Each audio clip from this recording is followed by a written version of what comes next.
5 negara yang diprediksi akan punah.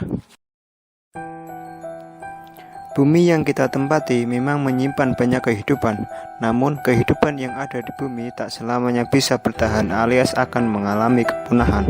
Flora dan fauna misalnya, tapi rupanya kepunahan tak hanya menimpa flora dan fauna saja, melainkan manusia dan negara yang mereka tempati juga bisa mengalami kepunahan. Sebuah negara bisa diprediksikan mengalami kepunahan jika dilihat dari beberapa faktor, seperti adanya perang, bencana alam, serta penurunan tingkat kelahiran juga menjadi masalah utama yang mendorong laju kepunahan sebuah negara di dunia.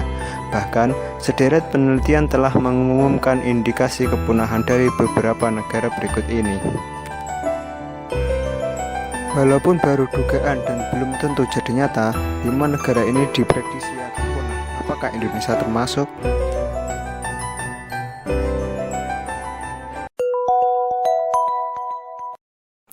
Korea Selatan. Dengan kemajuan negaranya, Korea Selatan ternyata diprediksi akan mengalami kepunahan di tahun 2750. Hal ini dikarenakan rendahnya jumlah kelahiran di negeri K-pop tersebut. Bahkan, prediksi ini menyebutkan jika kelahiran bisa mencapai 0% jika tak ada program pemerintah yang mengatasi masalah ini secara signifikan. Orang asli Korea Selatan bisa menghadapi kepunahan alami jika angka kelahiran hanya mencapai 1,19 anak per wanita. Hal ini diperparah dengan usia menikah yang semakin mundur. Kalau sebelumnya di usia 25 tahun masyarakat Korea Selatan sudah bingung menikah, maka saat ini usia 35 tahun pun menjadi usia normal untuk menikah. Jepang. Gaya hidup yang serba tertata dan mandiri membuat mereka sulit untuk mengubah pola pikir untuk menikah yang ada di benak warga Jepang, baik pria ataupun wanita, adalah bagaimana mengumpulkan uang sebanyak-banyaknya untuk membahagiakan diri sendiri. Bagi mereka, menikah seolah tak ada gunanya dan memilih hidup melajang. Daftar statistik menyebutkan jika hanya ada 12,8% jumlah anak-anak dari populasi penduduk Jepang, hal ini menunjukkan jumlah penduduk yang makin menurun. Namun, pemerintah Jepang enggak menutup mata dengan hal ini. Beberapa kebijakan mulai dibuat untuk menarik warganya agar segera menikah. Salah satunya memberi keringanan pada wanita karir yang memiliki anak, di mana disediakan kompensasi waktu untuk menyelesaikan pekerjaan rumah tangga dan mengurus anak bagi mereka yang sudah memiliki buah hati.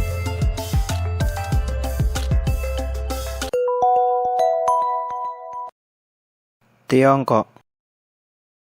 Karena masalah keseimbangan jenis kelamin yang disebut memiliki potensi membawa Tiongkok ke arah kepunahan, kebijakan pemerintah yang membatasi warganya untuk melahirkan, serta kemajuan teknologi yang bisa mengakali jenis kelamin kehamilan membuat anak laki-laki kini lebih banyak ketimbang anak perempuan. Ketidakseimbangan ini mempengaruhi keberlangsungan keturunan Tiongkok di masa mendatang.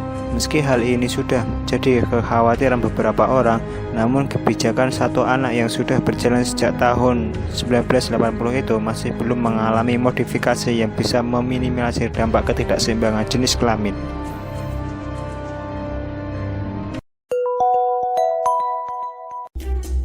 Jerman.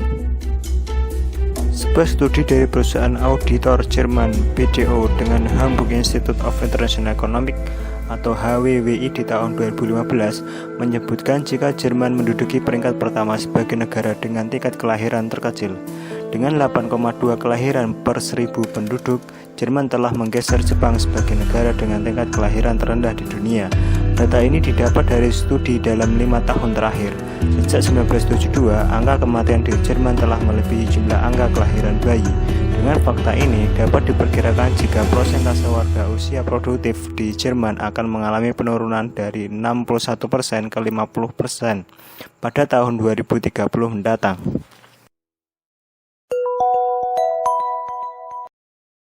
Indonesia.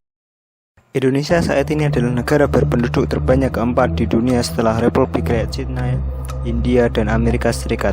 Permasalahan yang dialami oleh Indonesia bukan hanya masalah ledakan jumlah penduduk, tetapi juga jumlah jomblo yang semakin tidak teratasi. Selain itu, juga karena wanita Indonesia mematok tinggi standar pria idaman mereka, seperti aktor Hollywood dan juga artis K-pop. Masalah inilah yang justru memperparah jumlah jomblo di Indonesia yang semakin membludak. Kalau masalah ini tidak ditangani serius oleh pemerintah kita, bukan mustahil penduduk Indonesia akan punah cepat atau lambat.